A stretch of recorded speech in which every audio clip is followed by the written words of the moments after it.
Hey, In the Now friends and family, it's Tom, publisher of In the Now magazine, and I'm here with Dale Stewart from Seether, and if you're not in the now, you're in the nothing. So you guys are fresh off the Uproar tour and out doing some shows with Godsmack. Let's talk a little bit about the Uproar tour. Man, how did that whole summer thing go for you guys? It was good, man. Really good. You know, we'd done it before a couple of years back with Avenged, and it was just a good experience. You know, it's a cool tour. Played some cool venues, some cool markets. It just seems like there's always a good turnout. You know, there's a lot of bands playing, so I think it's worth people's while and worth their money to come out and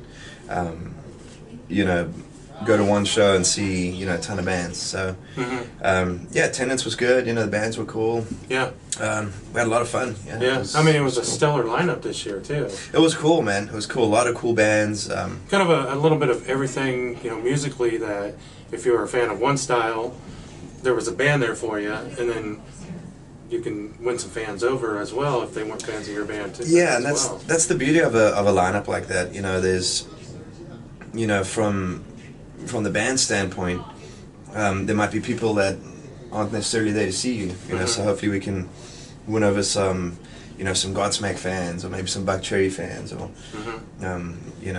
Skillet, or whatever the case may be. You know, a ton of bands on there, and then for the fans, it's not the same thing all day. You know, all the bands were a little bit different, so it was like there was something to suit every taste. So it was kind of cool. I think all around it was kind of win-win for everyone. Yeah. Now, you guys are out doing some of these dates with Godsmack. How did that whole thing come about? Just from the Uproar tour? Did you guys talking about it? Yeah. After the Uproar tour, we spoke to those guys. They said, we're gonna be doing some stuff through Canada. We were due to play in Canada. We hadn't been there in a while.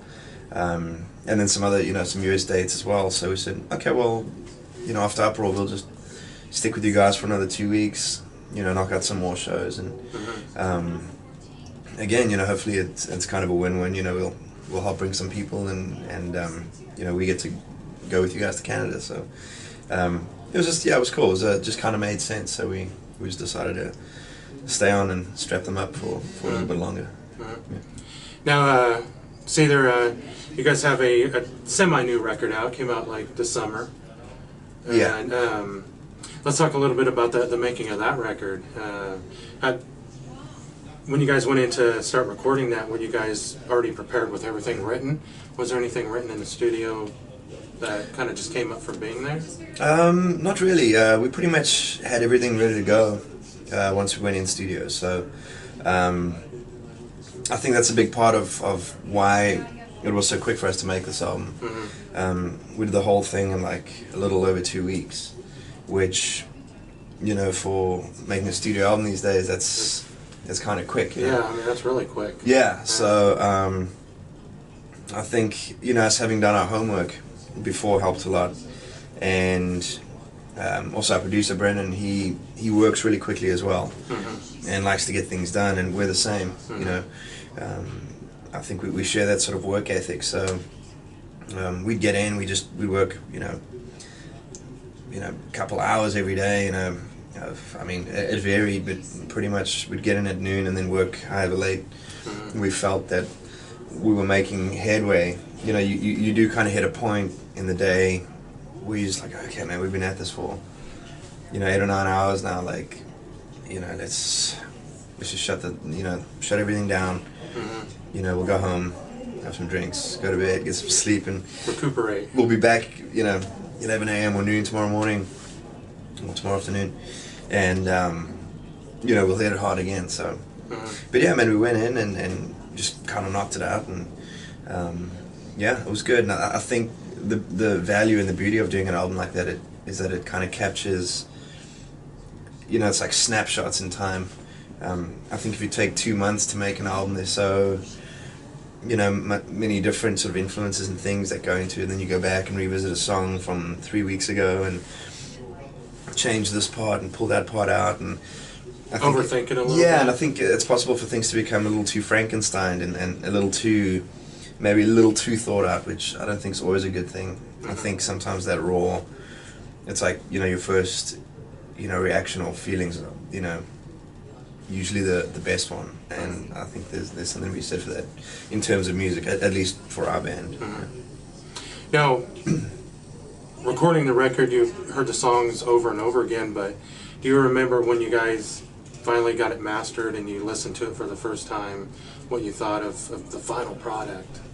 Yeah, man, that's actually always exciting to, you know, hear it in the studio, you know, mixed, mastered, and cranked loud on the, you know, because those studios always have those crazy, you know, subs and great, you know, sound systems in them. And it's kind of a producer's trick as well, like, oh, I got a mix for you, and they crank it super loud, so immediately it just sounds really just better to when you're recording it, just at normal volumes, trying to get the parts.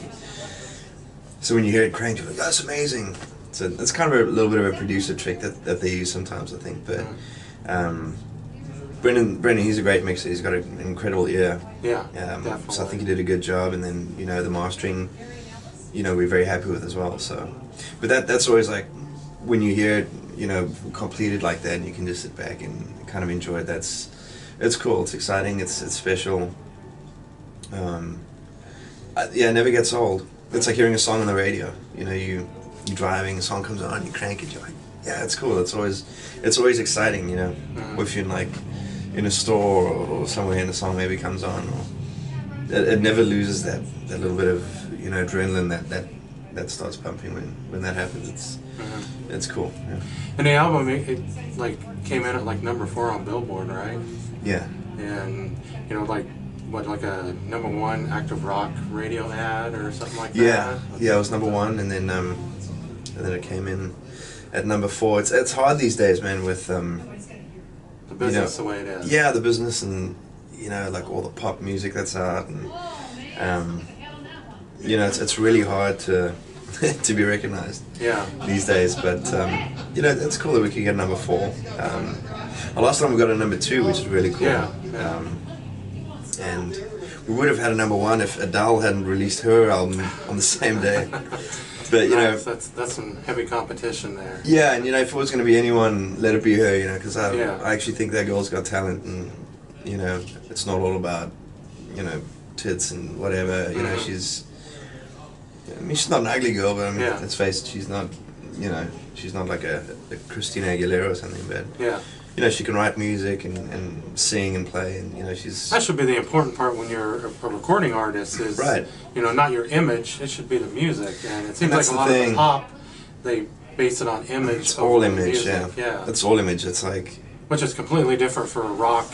Rock is, you know, a bunch of guys, sweaty guys up there, and you know, just, and even some rock nowadays, even some rock nowadays seems to be, well, it's, you know, instead of like, you know, what set list we're gonna play tonight? Like, you know, have you seen the Hairspray? And you know, and it's all. It seems like, you know, and I get, you know, each band's different, you know, and we're kind of the blue collar sort of working man band, I guess, but it seems like there's a lot of image too nowadays in certain bands, and I don't know if that's disconcerting or if it's just the way the world is now. I guess it's just the way the world is. I mean, kids by nature are usually very image conscious. You know, you look at kids in high school, it's all about, you know, how you look and well, that's, I mean, kids want to get laid. Yeah, I mean, that's what drives mankind and evolution and everything. You know, everything people do is because they want to get laid. Yeah, you know, nothing wrong with that though. If girls want to be pretty, it's because they want to get laid. And I mean, I know it's very black and white to say that, but you know, and I'm being very crass in saying that, but you know, if you go back through all the steps, you know, people want to reproduce. Yeah, that's it. Let's talk a little bit about Wind Up Records a little bit. Are you guys no longer affiliated with Wind Up? No, not at all. No. Doing kind of my research a little, I've seen that a lot of their back catalog got sold to Bicycle and Concord, and which that's who your new record's released by. How did that whole thing come about with kind of leaving Wind Up and then getting involved with kind of a new label? It kind of happened sort of unbeknownst to us. We were busy writing music for this album, and a couple months before we were fixing to go in the studio, we basically got a phone call from management saying, "Hey, we just read a press release online that Wind Up Records sold you guys, and your back catalog and what's left on our record deal, to Concord Music Group." And we're like, "What?" And we went online. We're like, "Yeah." Wouldn't you think they would want to let the bands know that? Well, yeah, not so much as a phone call or a text or nothing. Screw you guys. Like kind of a backdoor deal on you. Yeah. Yeah. And we were kind of taken aback and a little, I guess, offended, and hurt. And because you guys were one of the main staples for Wind Up Records, who, you guys kind of helped build that label. Right. And and one of the only bands, that were, continuing to, release music, fixing to be successful. Yeah, I mean, there were a lot of bands like, maybe Creed or, Evanescence who, kind of stepped away from everything. They're not, touring, releasing albums and things, or at least not as much as they used to. But it was a weird feeling, and we really didn't know where we stood. I mean, we had no idea who, Concord Music Group was. So immediately we researched them, and then there was like all this, all this stuff was like just old back catalog stuff, like old jazz and like, really old, like, I mean, half the people were dead kind of thing. And we're like, okay, so do they even like know what rock bands are? And like, we're kind of nervous. Handle a rock band. Yeah. We were kind of nervous, man. And then we started, speaking to them, and we're like, okay, well, they seem cool, and then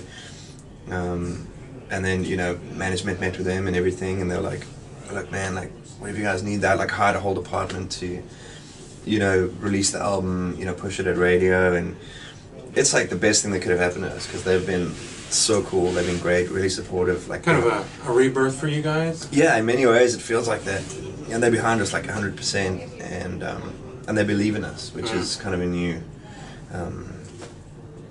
Kind of a new feeling, because we didn't always feel like Wind Up believed in us, but which is funny, because you guys were one of the most successful bands on their label.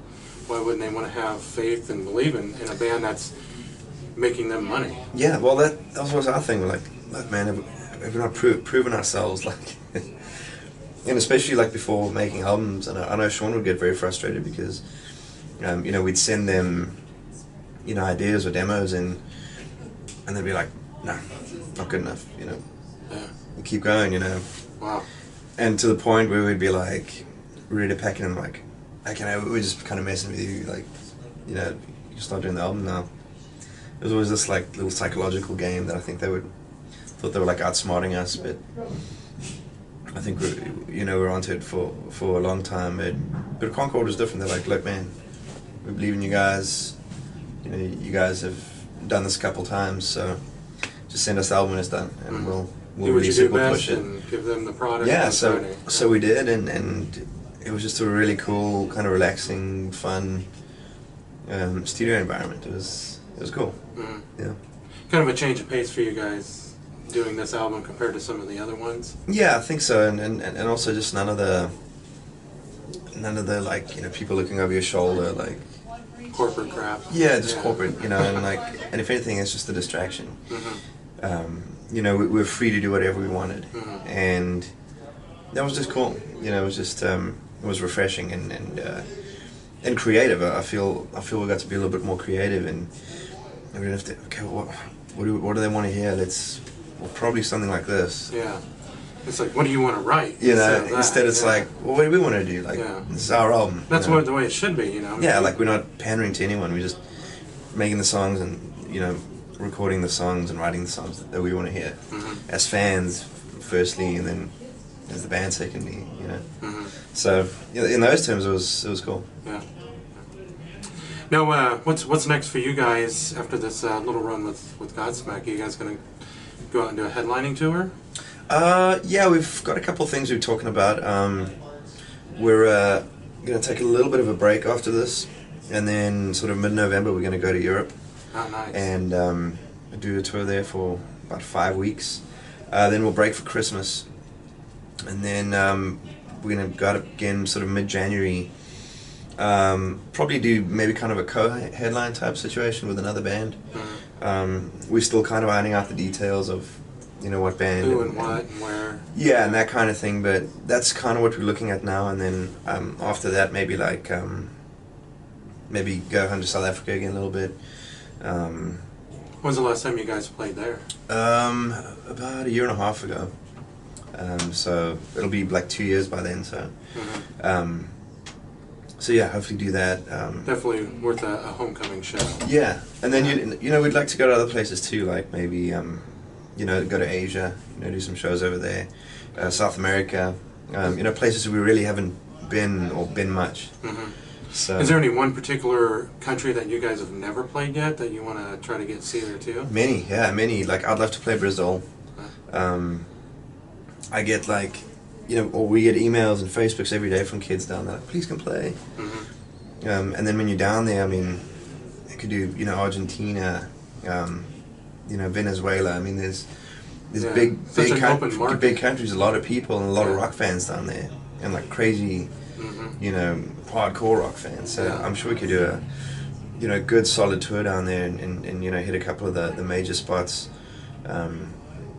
Also Mexico, we've only played Mexico once. You know, in 13 years, you know, so that's not good enough. So that I'd love to play in, like, you know, Japan, like proper, you know, like there's some die-hard fans over there. Yeah, we've played there for the troops. Iwakuni, Sasebo, and Okinawa, and I mean that was amazing too. And we drove show to show, so we really got to see a lot of Japan. But I want to go to Japan and play for Japanese people. Yeah, and I mean we could still do the USO stuff, which we love doing, but it's do like, some off dates. It's like, well, let's do some off days. You know, you know, maybe like Indonesia. You know, South Korea, you know, I mean, there's so many markets that we'd love to hit, and I don't know, it's just, I don't know why we haven't, but you know, we have new booking agents, new label, everything now, so, and we told them, look, we want to, if nothing else, I just want to visit these places, as a tourist, but you know, also play acoustic gigs over there. And yeah, I mean, that might be cool too. Just, yeah, where you don't have to take a whole huge crew with you. Yeah.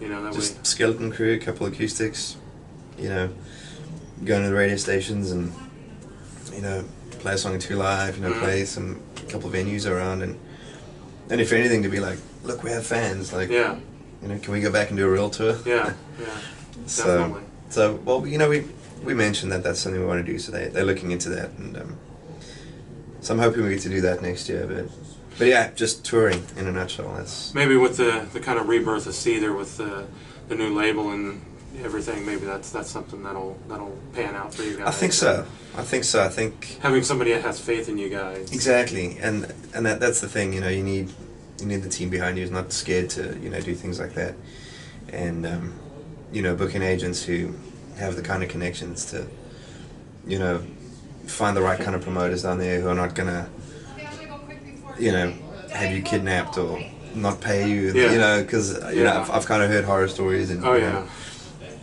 maybe I don't necessarily say third world countries, but just, you know, countries with a third world element, you know. Yeah. And I come from one of those countries, so I know about the corruption and how it can be. So I get it. A couple of years ago, I went to Costa Rica, and I heard horror stories before I went there. I was working with a film company that I work with, and we were doing some location scouting, and we had like armed guards with us with machine guns, and well, that's the thing, and you know, whenever you have a country with wealth, and then juxtaposed with like extreme poverty, and you know, also then like lack of education, all that kind of stuff, it just breeds violence. Yeah. Because these kids grow up on the street, and they think, why have you got that and I don't? I'm gonna take that. Yeah, I want it. It's mine now. Yeah, I want that Land Rover, you know. Yeah. And I'll shoot you for it, you know. And that's life in those places, and it's sad, and you know, it's cultural, and it's political, and It's very sad. I mean, it's not their fault that they're born into. Yeah, it's just the way they're brought up. I'm not condoning culture. murdering people at all. Yeah, it's just the it's just a culture they vicious know. cycle. Yeah. You know, they don't Sad. know anything different. So, It's very sad. Yeah. You know. Yeah. You know. Next single for you guys. Have you talked about that yet? What the next single's gonna be? Yeah, it's gonna be a song called "Same Damn Life." Oh, nice. And Great song. we just shot a video for it in LA, and we had like 2 days off, so we flew in, did the video, flew back out, Nice. back to the show. So you really didn't have 2 days off. Oh yeah, it was worse than show days. Yeah. You know, flying, red eyes, like no sleep, just You know. it was brutal. So we came Sitting there back on the set, waiting yeah. for the cameras to roll, and yeah. So we came back out on tour to, you know, catch back up on sleep and kind of relax a little bit more, if anything. Yeah. Yeah.